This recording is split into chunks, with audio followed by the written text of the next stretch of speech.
Hey guys, welcome to another episode of A Drummer's Guide to. So today I am talking about something that is relevant to when I'm filming this. I don't know when you will watch it. Well, I know when I'm releasing it, tomorrow, but it's actually January 2020 right now as of this time of filming. So I thought that I would talk about something that is relevant to most New Year's, certainly for me, and that is goal setting. So I love a new year. I love an excuse to look back on the previous year and go, that was fun, or, you know, that was awful, or I learned this from that, and then look ahead a year in advance and just go, right, what do I want this year to be about? Let me take control of this. Let me look at what's in my diary and let me see what else I can do to improve myself, or, you know, the work that I'm doing or whatever it is. So, and as I say, I thought that I'd do about goal setting. Big on goals, and I just wanted to talk through exactly how I do that, basically. And these can be very small goals, these can be long-term goals. I have many long-term goals. I need to be careful with not overwhelming myself. I certainly did that at the beginning of this year. I kind of looked at what I was trying to do with what was already in my diary, and I was like, I feel overwhelmed. So I've had to pare it back, as it were, and yeah, I feel in a good spot with it now. Well, a better spot. Not perfect, but it's a work in progress. So let's talk about goals. I want to talk about a concept that I have not made up, not even slightly, but it's something that I read about a long time ago, and it keeps cropping up, and I think it's a really good system to think about goals, and they're called SMART goals, so SMART goals, and it's an acronym. It stands for certain things that I'm going to go through that I have inadvertently used without realizing it, I think. And it was, you know, like I said, it's popped up here and there in sort of books that I've read or audiobooks that I've listened to, or various other things like TED Talks and stuff like that. And as I've gone through my life, I realised that I have been doing this. I just forgot that that's what it was. This is a concise way of doing it. And as you know, not very concise usually. So I thought that I'd bring some sort of conciseness, if that's a word, to 2020 for you, or whenever you're watching this. So, SMART goals. Right. The first thing when doing thinking about any goals that you're trying to achieve, the most important thing is to be specific. So what exactly do you want to achieve, and why? That's my biggest question in life, I think, is why. And anytime I'm feeling, you know, a bit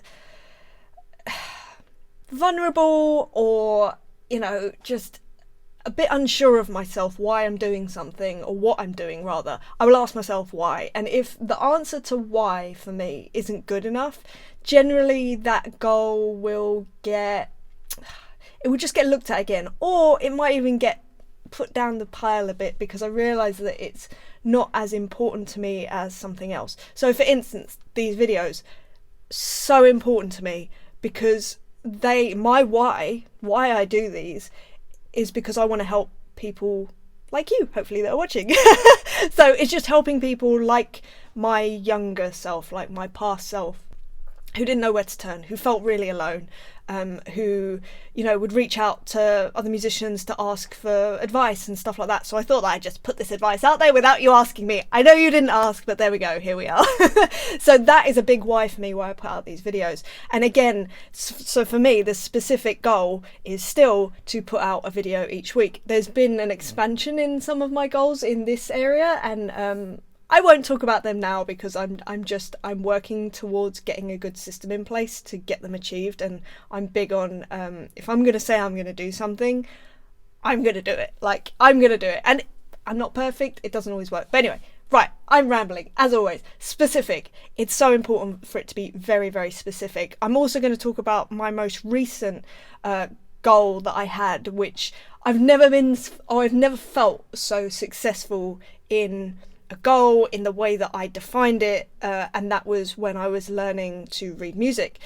So for the past 6 months I've been learning properly how to read music, drum music, not notes as in melodic notes, but drum notes.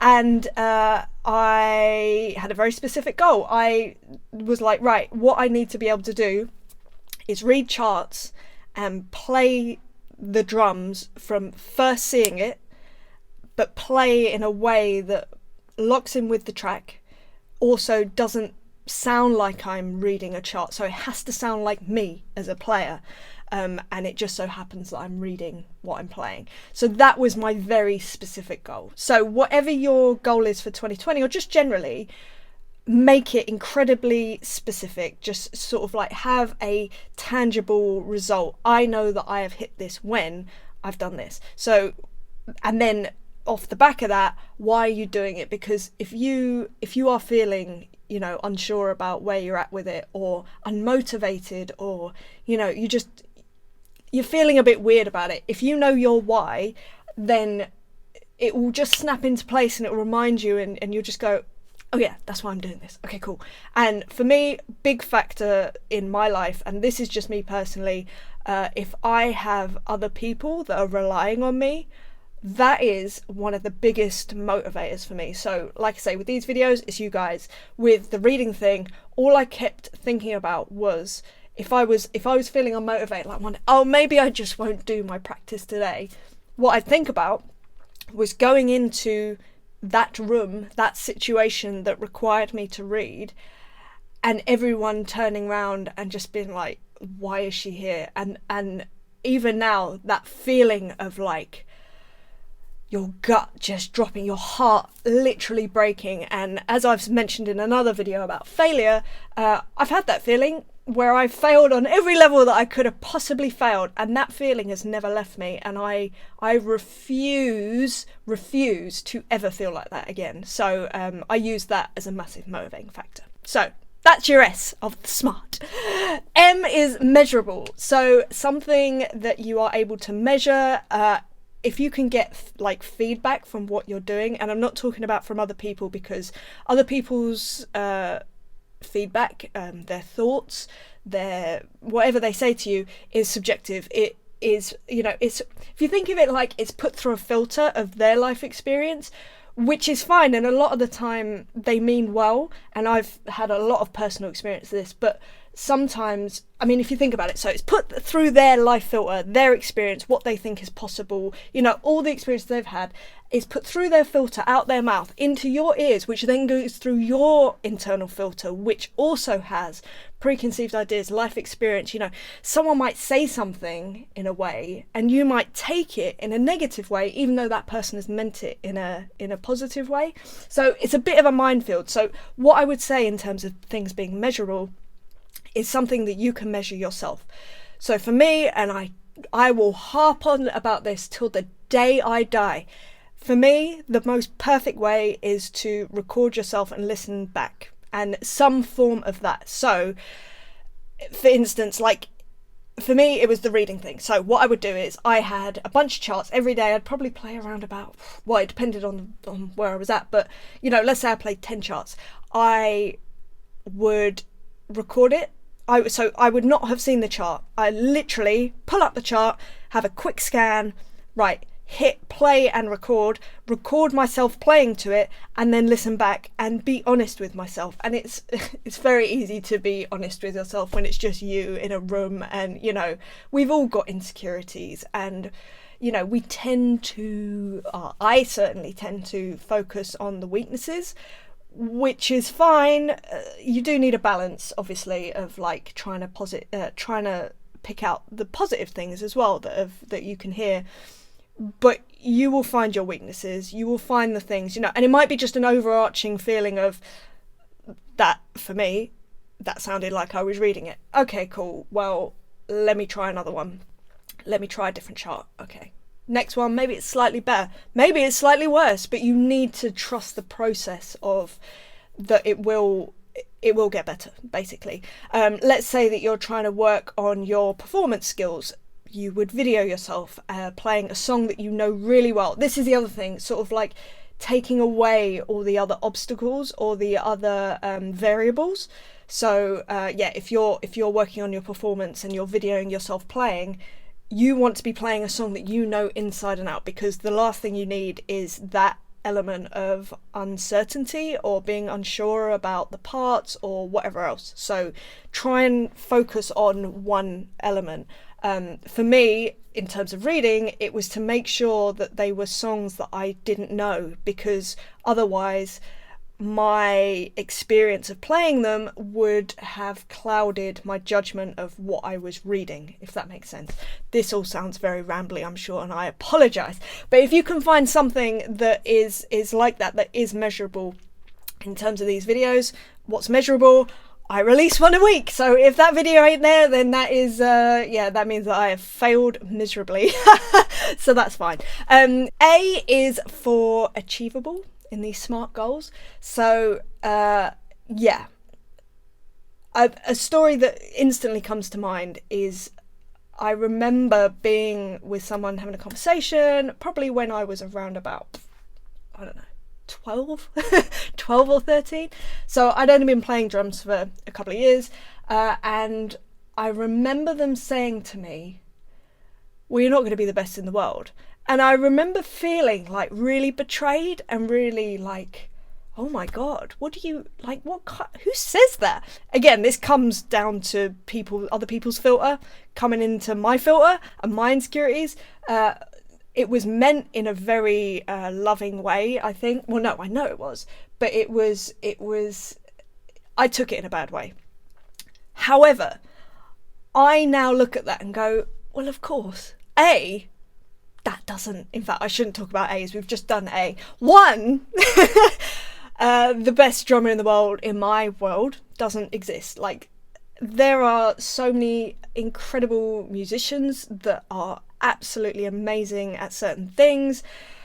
To be honest, my favourite musicians, it's not about technicality, it's not about technique necessarily, it's about what it makes me feel. Again, very subjective.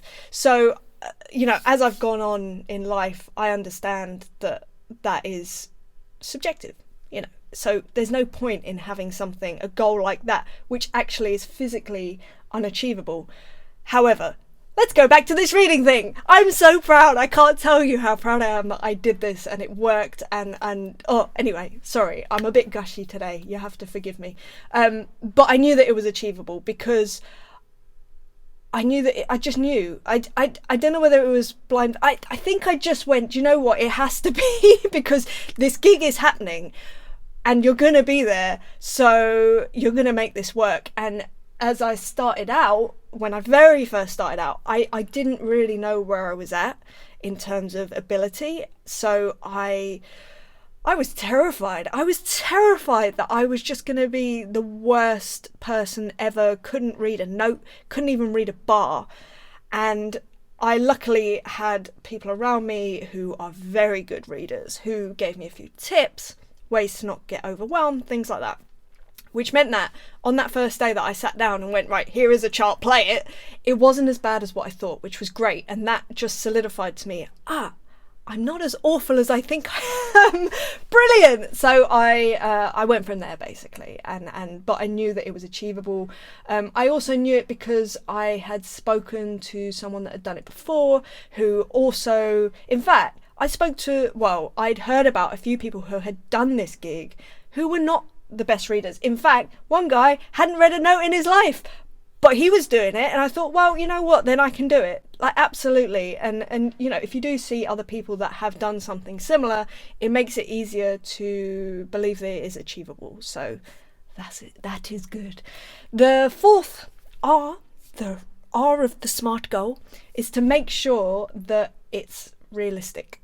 And what I mean by that, it kind of carries on from being achievable, but being realistic in terms of, we all have lives to live.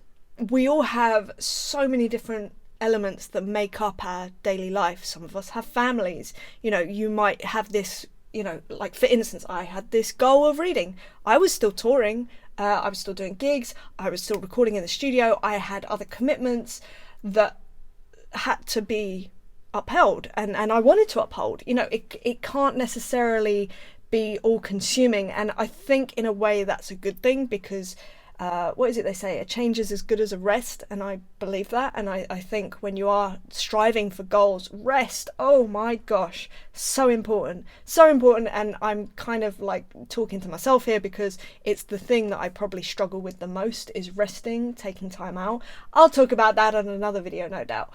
I'm working on it. It's, you know, in fact, actually, that is part of my goals for this year, is to be kinder to myself, to make sure that I do take time out, which I haven't done yet this year so far. It's only the 5th of January, but yeah, I need to have a word with myself. But the point is, you will have other commitments.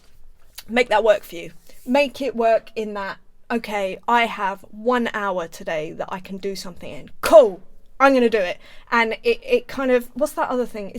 I want to say it's Parkinson's law, but I'm not sure that it is that the work expands to the time that you give it.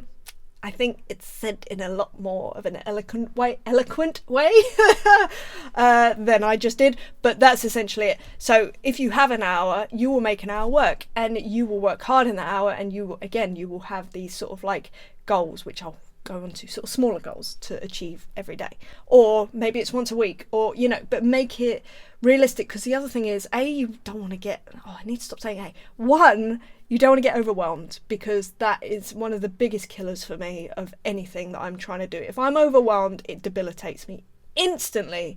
So you don't want to get overwhelmed. I love goal setting, I love it, but it does overwhelm me sometimes, and what I have to do for myself is think, right, what is the most important goal here? What is the thing that's going to move the needle the most, which I've talked about a couple of times before, but what is the thing that's going to make the biggest impact right now, and kind of try and prioritize what that means to me. And again, I always come back to why. If the why is strong and the goal is strong, that is like a match made in heaven for me. So I'd highly recommend that you look at how realistic it is within your life's schedule, as it were, and don't overwhelm yourself like I often do. I was going to say occasionally, and I was like, no, that's a lie. Often do. So yeah, try to make sure that you do that. The final part of the SMART goal is time sensitive. All that means is have a target date, and for me that was the 13th of November 2019, which I worked towards. It worked. There is something that works really well for me, is pressure. Sorry, that sentence really didn't make a lot of sense. Something that works for me is time pressure. But with this, I had to again have a word with myself and say, look, you don't want to get to a week beforehand and be stressed beyond belief, because you're probably going to be stressed anyway because of the situation generally. So you want to be as relaxed as possible when it comes to reading, because even the thought of it was stressing me out from day one. But gradually, that's the other thing, I tried to normalize it, which is a whole nother thing, which I will also talk about in another video. That's a good idea. So yeah, a time sensitive thing. And that can also, like I say, that can be that 1 hour a day, 1 hour a week. That's a time sensitive situation, and having little goals to achieve by the end of those 1 hour sessions or 3 hour sessions or whatever it is very important. And if you have that end goal, it motivates you. For me, if I can think of something terrifying at the end of that period of time happening, if I don't do this, biggest motivator for me. I've already said that, but it's worth repeating. Again, not everybody works like this. Some people work a lot better if it's like a positive thing that they're thinking of at the end of the thing, which is great. And if that works for you, do it. And to be honest, I envy you, because I wish that I worked like that sometimes, because motivating yourself with fear does have its pitfalls. It's fine though, you work with it and you get over it. So anyway, those are the SMART goals. So specific, measurable, achievable, realistic, and time sensitive. Now I'm going to bring in one little extra thing, because it's all good and well having this wonderful acronym, but then it's like, well, yeah, okay, I've got my goal, I've got my timeline, I think it's achievable, all the good stuff, but now what? And that's the scariest question for me. Now what? And then here's what I do. So once usually I'm pretty fired up about when I've got a goal. I'm like, yeah, this is going to be amazing. So what I do is I make a mind map, or something like that. I am a very visual person, so what I will do is I just draw whatever my goal is, either in the center of a page or at the top of a page, and then I break it down into the different steps, the different things, the different elements that I need to do to get to that soul nucleus of a goal. I can't believe I just used the word nucleus. I don't think I've used that word since I was probably about 16 in science class. But anyway, nucleus, amazing the things that your brain retains. I will break it down to all these different goals, and then sort of like smaller goals, and then each of those I will break down into literally the smallest, tiniest steps that I can do to gradually bring together this one big goal. So I would highly suggest that you do that. And then the question to ask yourself is, what is the tiniest, smallest step that I can do today to go towards my goal? Because it's all about momentum as well. If you can, in fact, that should be part of the M. Momentum. If you can gain momentum on achieving that goal, seeing results, and all that good stuff, it just makes you believe little by little that you can achieve this. And if you see results, it's proof. It's kind of like, well, it is working. And that happened to me. I remember the smallest goal, what was the smallest goal I did with the reading thing?